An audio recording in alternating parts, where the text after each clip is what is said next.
Welcome to this informational session about the 2023 Schuman Challenge. I'm coming to you from a very, very chilly New York City. I hope that where you are, it's a little warmer, but we're in the middle of a very big cold snap here. So my name is David Anderson. I'm the president and CEO of Working in Support of Education. We're an educational nonprofit based in New York City, and we offer programs of our own, but we also manage programs on behalf of other organizations, such as the delegation of the European Union to the United States. And it's an honor for us to manage the Schuman Challenge on behalf of the delegation. And so today's session is really the kickoff of the 2023 Schuman Challenge. We're delighted that you're here to learn about this year's program.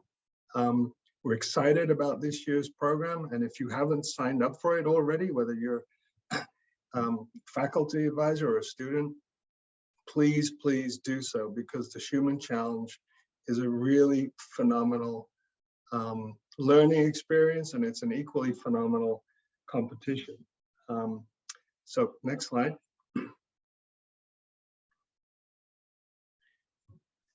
The delegation created the Schuman Challenge in 2017, and so this will be the 6th year in which the competition has been run.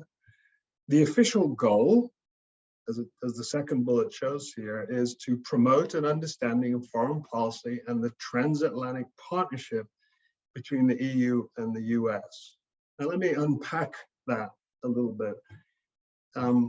Despite the rising importance economically, politically, geopolitically of countries like China and other economies around the world, the European Union and the United States together still represent the largest economic bloc globally, measured in terms of GDP. And so much of the foreign policy thinking and influence is driven by the policymaking apparatus in the European Union and the United States. And there are so many foreign policy issues that are common to the United States and the European Union.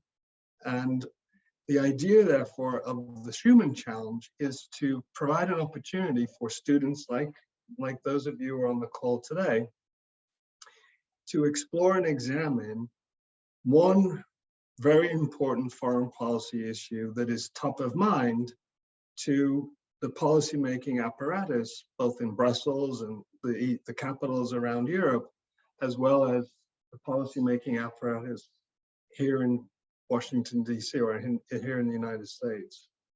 And really, it's a wonderful learning experience. It's a competition for sure, but like any competitive initiative, it's a very, very important opportunity for students to learn about the issue that's being explored in this particular competition. In a nutshell, the way the Schuman Challenge works is that each year the delegation selects a foreign policy issue that is very important and contemporary amongst the policymaking apparatus in the United States and Europe. And then students explore that topic during the early part of the spring, and it culminates in a competition that is being held in Washington, D.C. at the end of March, and more details about that to follow. Each university, each college can field one team.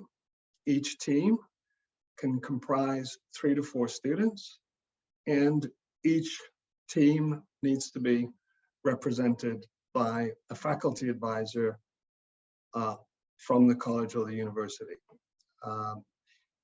Good news, there's trophies for the top 3 teams, and I can tell you that the 3 teams that entered the winning circle last year really did an absolutely outstanding job. But all of the universities and colleges that participated last year, everyone did a tremendous job. And so this is a very, very special program and competition, and I'm very excited that you're going to be participating. Here's an example of recent topics.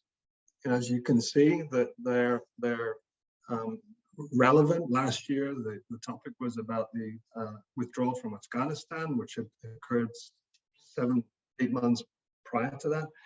And they're all very different in terms of focus, depending on what is top of mind amongst policymakers in a given year and the delegation. But there's a common theme here, is that there's diversity in the issue. These issues the topics are relevant. These are pressing issues, and they're complex.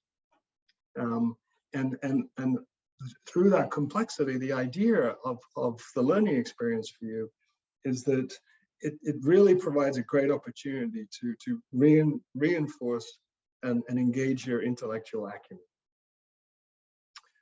Next slide. There are so many reasons to participate in the Schuman Challenge. The bullets here on the right speak for themselves in terms of why you should consider participating in the Schuman Challenge. But really, if I could share with you a moment from last year's program, it was 2 days of an electric communication, collaboration, dialogue, and competition in the delegation office in Washington, D.C. It's an opportunity over these 2 days for students to meet with students from other colleges, for faculty advisors to meet with other faculty advisors, for both to meet with and interact with very important diplomats from the EU delegation office, to engage in high-powered presentations, to panels of very, very knowledgeable but enthusiastic judges, and at the same time to have a tremendous amount of fun. And I think that we all came away from last year's program and competition, which was the first held in person after COVID, feeling tremendously enthusiastic about what had been accomplished by great students like you over the 2 days of communication and intervention in Washington, D.C. So it's a wonderful program. You're going to have a great learning experience, and you're going to have a wonderful time in D.C. And so with that, I am delighted to turn the webinar over to our guest speaker today. And you are in for a treat, because our guest speaker is a true expert on this year's topic. Manuel goes by Manolo Cardona Yebra, and he's the Counselor for Environment and Oceans at the delegation of the European Union to the United States in Washington, D.C. It's wonderful that Manolo is able to be here today. He's just returned to Washington, D.C. from an overseas mission, but he was very excited to meet you all, and we're grateful to you, Manolo, for being able to be with us today. So with that, I'm going to turn it over to you, and for the next step of the webinar. Thank you, David, and welcome everybody. I'm delighted to be here. As David said, a bit jet lagged, so a bit slower than usual.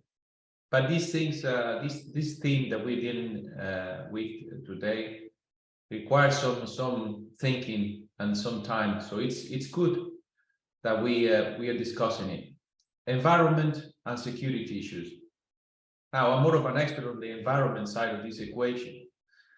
But let's start with a figure that can give us a measure of the problem that we're talking about.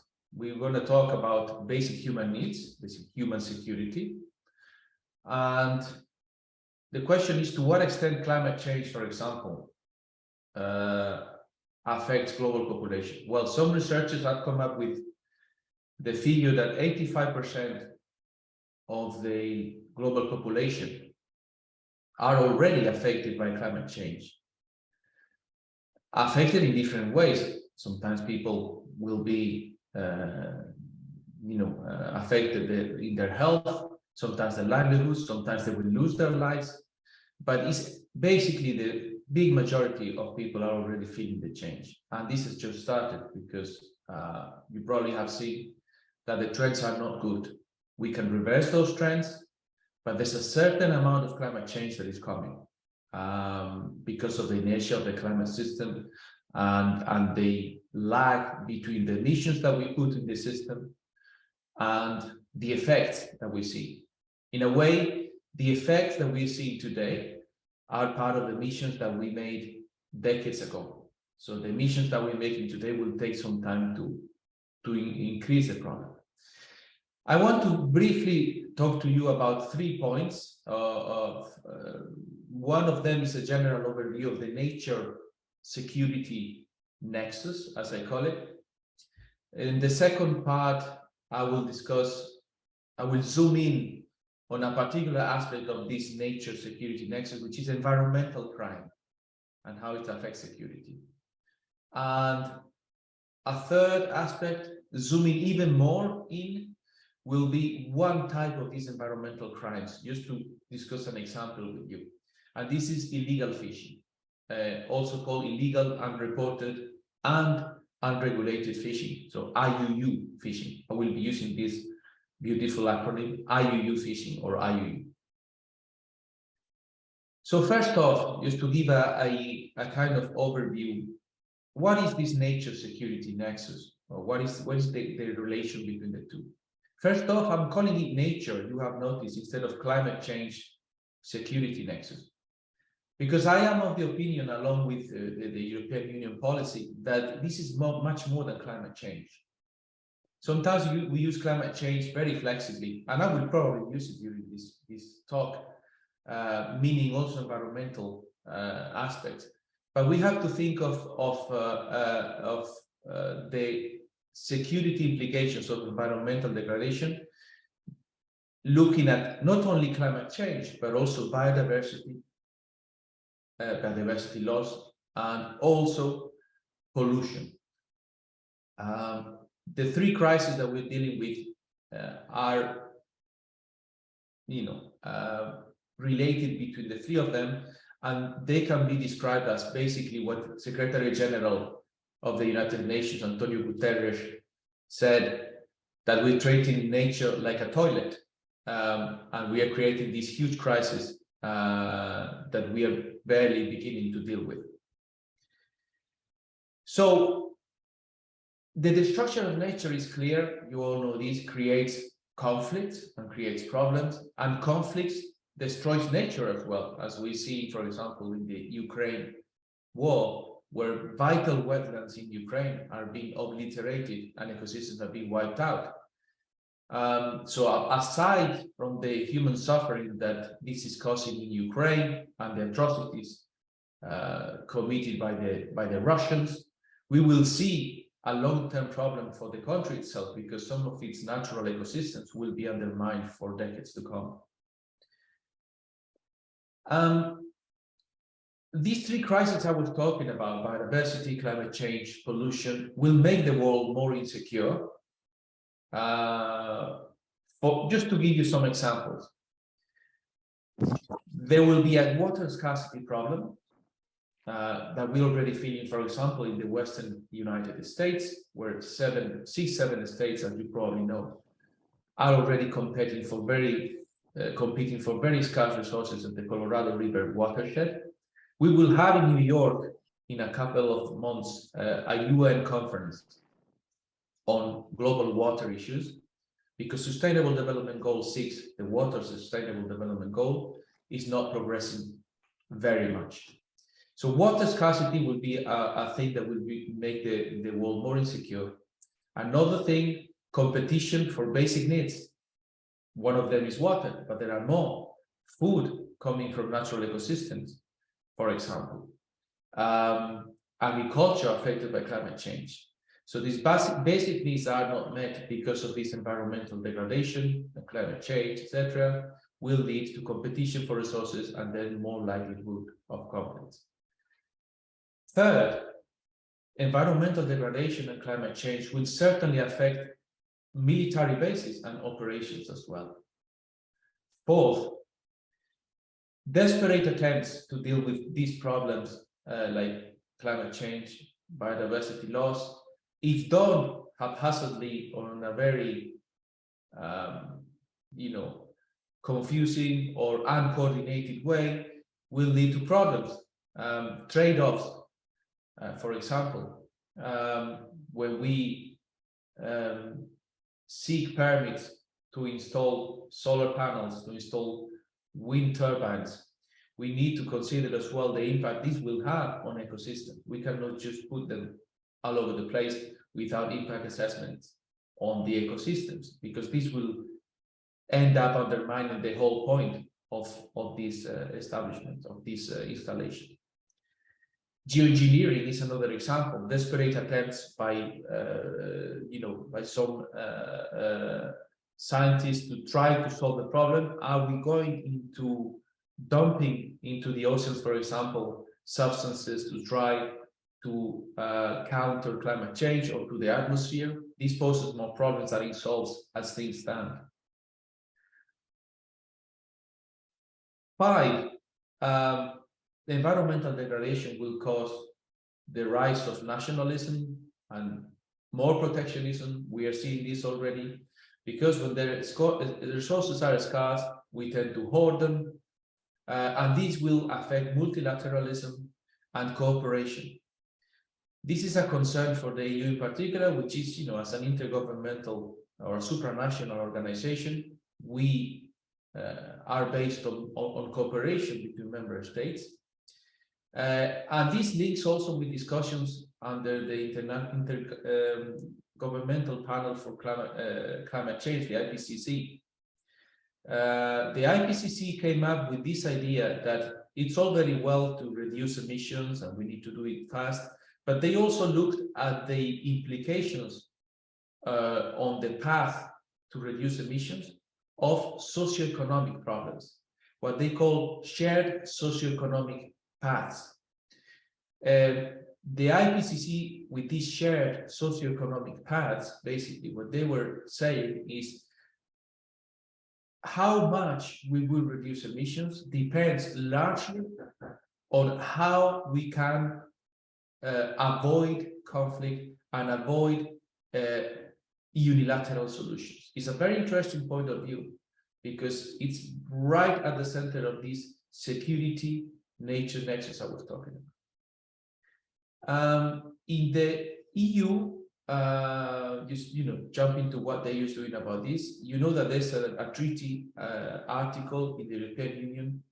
There's Article 191 that deals with environment, and there very plainly the EU assigns itself the objective of fighting for a global international environment protection. You will see that in Article 191 of the EU Treaty for the Treaty for the Functioning of the European Union, the EU Treaty. There is in the European Union a climate change and defense roadmap that the member states have supported. There's also a strategic compass that includes the impacts of climate change on security. And there is even, arising from the strategic compass, an EU-US strategic dialogue on security and defense. You know that our main environmental policy, the European Green Deal, talks about a green transition and acknowledges that this green transition will reshape geopolitics, and as such, the security, the global security trends and situation. I want to jump now from this big picture about how security and environment work together to create many challenges in the years to come, to environmental crime as one of the signs, as one of the specific points where security and environment come together, and we need to break those links between those two big challenges. Environmental crime is increasing around the world. You probably know that many environmental activists are being murdered, and the numbers are increasing year on year. This is not surprising. We are using nature again as a toilet. We are bringing, exploiting resources, throwing away pollution. And as resources become more and more scarce because, lands are polluted, there is less natural resources caused by overexploitation of fish, for example. As these resources become scarce, there is more and more incentives to extract them illegally. Around 40% of the financing for armed groups and terrorists around the world has been estimated comes from environmental crime. This is the largest source of income for armed groups and terrorism. And environmental crime is going to increase, in particular, so experts say, in particular in 5 areas. One is mining, oil production, drug production, wildlife trade and poaching, and the timber trade. These are areas where environmental crime is ripe right now and where security concerns are huge. Going from environmental crime in general to one specific environmental crime, as I mentioned at the beginning, illegal fishing, IUU fishing.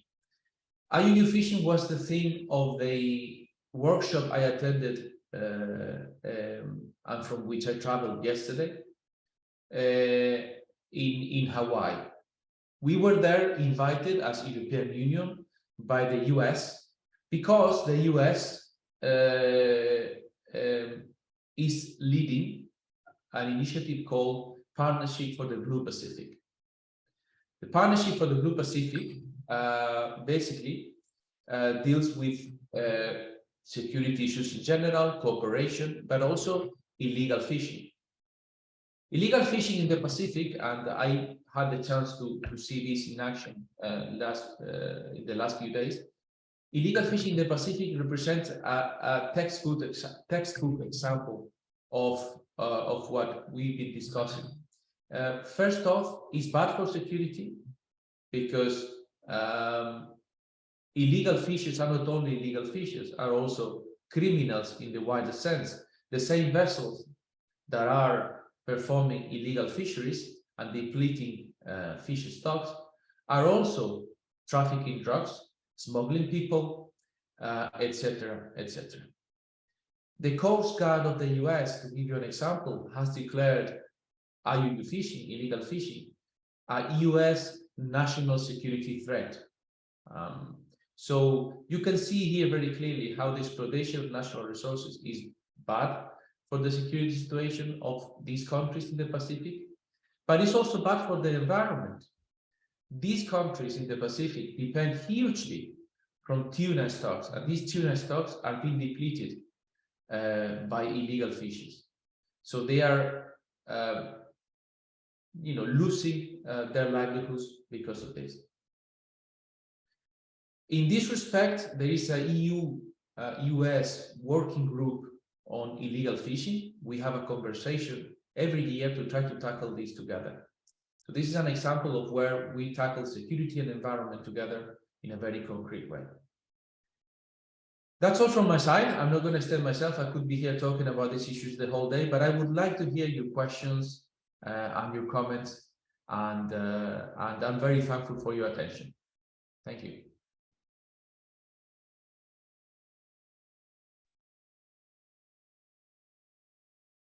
In the chats, the first one, since the US is not part of the CBD, how do the EU and US work together on biodiversity? That the US is not part of the CBD. It's a shame because the US was behind the actual negotiations of the CBD and it was extremely involved, but it never ratified it, as it's happened, for example, with the UN Convention on the Law of the Sea as well. I have to say that we have been liaising with the US prior to the COP15 last December, and that the US is still very helpful in those negotiations. So for us, it's a very important partner, to the extent that when we did our outreach prior to negotiations on the COP15, we included the US, even though it's not a party. We had a conversation explaining our position to Assistant Secretary Monica Medina of the State Department, because, as I say, the US may not be a party, but Mrs. Medina was there. He's a very important observer. He's an observer primus inter pares, I would say. He has a huge influence still in the process.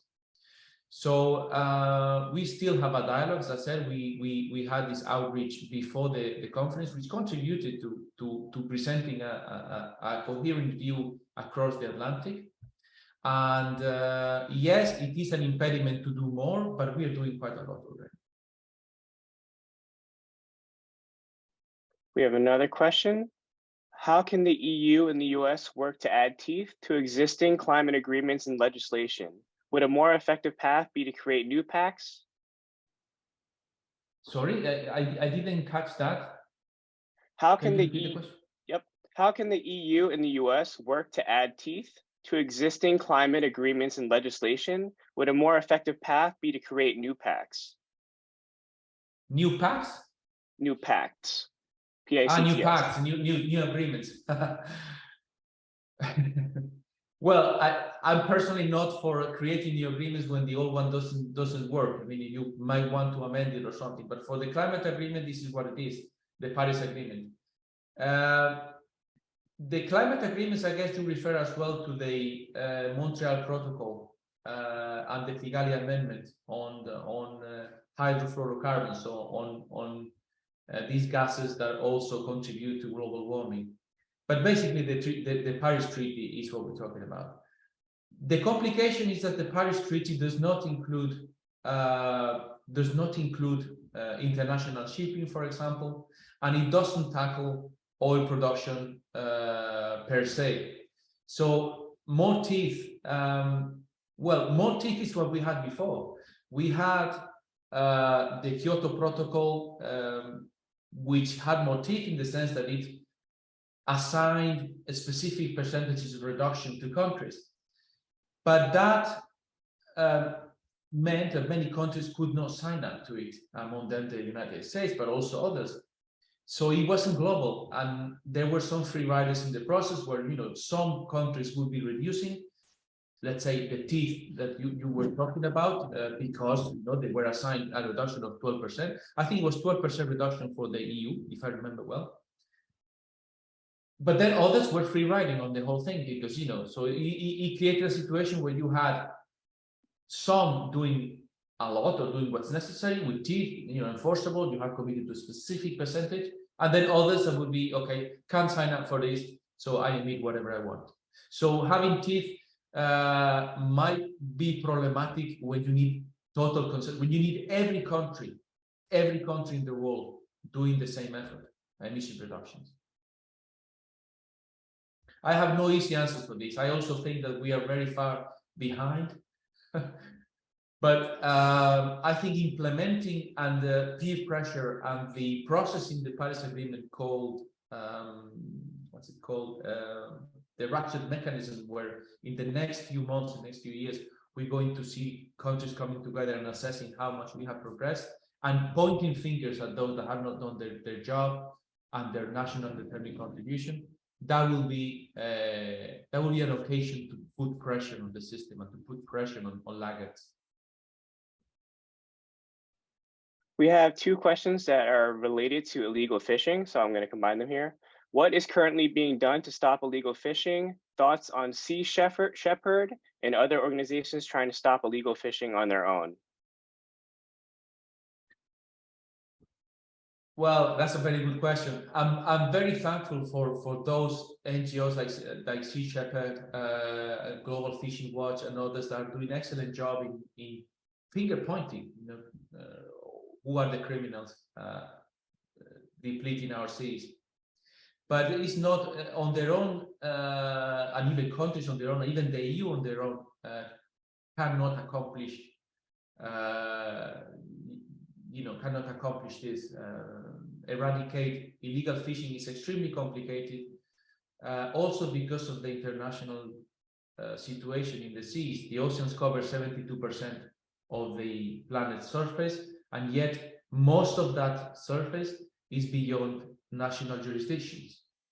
So that represents a problem because you cannot board or patrol or intercept a vessel of another country unless it is very well stated in very, very defined cases under the law of the sea. In the high seas, you cannot do it. It's not legal. So it represents a problem beyond the exclusive economic zones. So that's the first thing. What are others doing? I mean, NGOs have been great. The EU and the US both are doing their policies. I have to say the policies in the EU and the US differ quite a lot. I cannot go into depth because we don't have time, I'm sure. I can follow up if you wish. But in the EU, as the biggest seafood market in the world, we are around 60% of the seafood market, the 27 member states, of course. We are taking market measures. So we have a regulation from 2010 that says if a country, let's say Vietnam, Cambodia, Comoros, I'm talking about some of those that we've had problems with. If one country we assess is not doing their job in terms of policing their waters and preventing illegal fishing, then we will close the market to those fish. We don't want illegal fish coming into our market. And this applies to all species of fish. Now, that is combined with technical help. So we will send experts to the country, start a dialogue with that administration, and try to build up new laws, new regulatory mechanisms so that they can catch up. And then we lift the ban. So this is the system called red cards, yellow cards, like in football, like in soccer, sorry. So that's the system in the EU, in a very simplistic way. In the US, the onus is not in the government of the US in this case, but it's actually companies. Companies must certify for 13 groups of species, so it doesn't cover all the seafood. That's the first difference. For some species, the company is supposed to certify, but the US is a more of a hands-off approach. The US government does not actually double check this, whereas in the EU, we double check with the governments what they're doing and what's coming into the EU. You can see the difference. I would say the US system is more limited in terms of species and less resource intensive for the administration. It requires less money as well from Congress. So that's good in a way, it's limited as it is, it works for the species that it does work for. And it depends on also a bit more on goodwill of the companies. In the EU, the system is much more top to bottom, and in my view, has more teeth. So we have time for only one more question right now, and let's see. You mentioned briefly how terrorists and other armed groups benefit greatly from and commit environmental crime, especially in drug and oil production.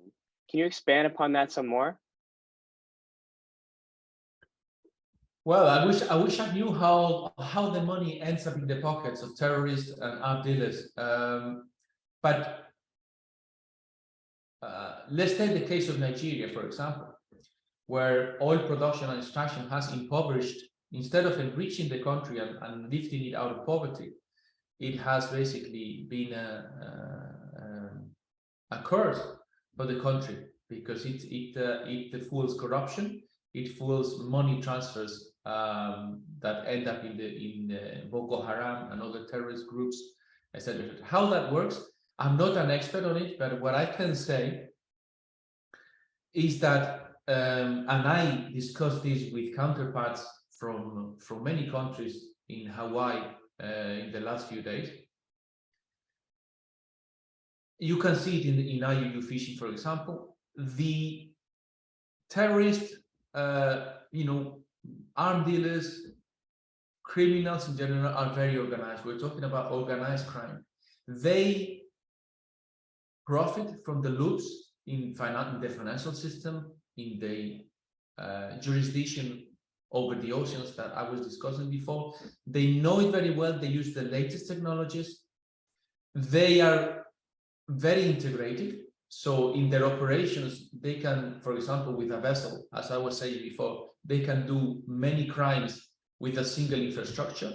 And they profit from a very important thing that we don't do as governments very well. And it's international cracks in the system, international governance of the seas, of trade, etc. They profit from the fact that they are more integrated than our administrations. They are very, very capable networks that feed from many loops in the regulatory systems. And we try to tackle them first, country by country. We don't build enough trust between administrations sometimes to exchange key information to intercept this traffic and these flows of money. And not only that, even within administrations, there is a silo mentality sometimes whereby, well, this is an environmental issue, this is a security issue. So different guys in different departments are dealing with the same thing, perhaps in an uncoordinated way, and you know the rest. This is, we were hearing in the workshop I was in last days. We were hearing we have to fight these networks with networks. You fight networks of crime with networks of governments. We have to create those networks of governments. That's unfortunately all the time we have for our Q&A with Manolo. Manolo, thank you so much again for taking the time to speak with our students and teachers. I'll now be moving on to the final portion of today's info session. And by way of brief introduction, my name is Alex and I'm a program associate at WISE. I'll be going over some of the logistics for the 2023 competition, including dates, competition format, and what to expect from now through the competition.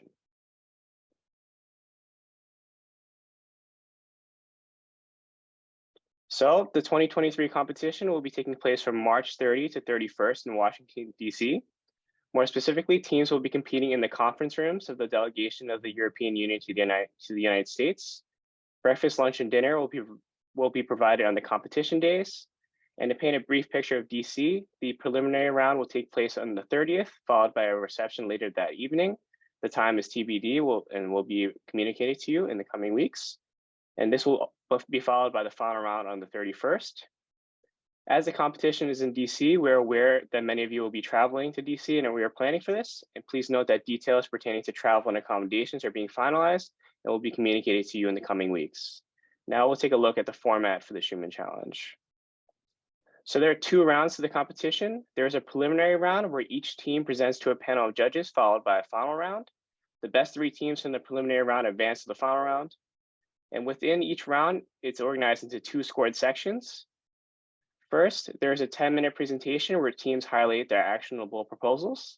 This is followed by a 10-minute Q&A session with judges asking questions based on their team's presentations. After this, last judges confer in private to score each team using the competition scoring rubric. The team is then invited back into the room where they receive qualitative feedback on their performance but don't see their rubric. So today is February 3rd. What can you expect moving forward from now until the competition on March 30 and 31st? So firstly, registration. Registration for the Schuman Challenge is a 2-step process. The first step is school registration, where a faculty advisor registers their college/university for the Schuman Challenge. This is open now, and I'd like to again reiterate, this is only for a faculty advisor to complete, not for students. The second step is student registration, where each competing student registers themselves and inputs their school and their faculty advisor's name.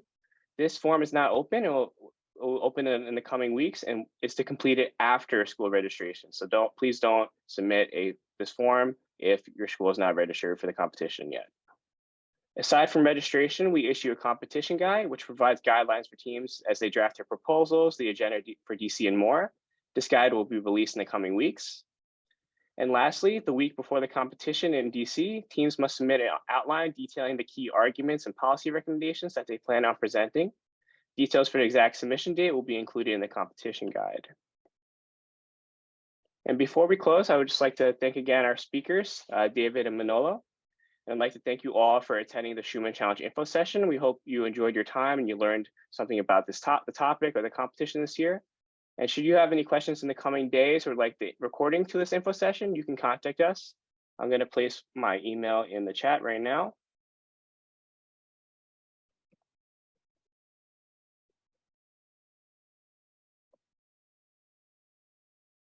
And before I let you go, I just wanted to remind you all if your school is planning on participating, please register your school using our school registration form. If you need that, again, you could send me an email and I'll send that to you as soon as I receive it. And I hope you all have a great weekend. And as I mentioned, if you have any questions, please feel free to reach out.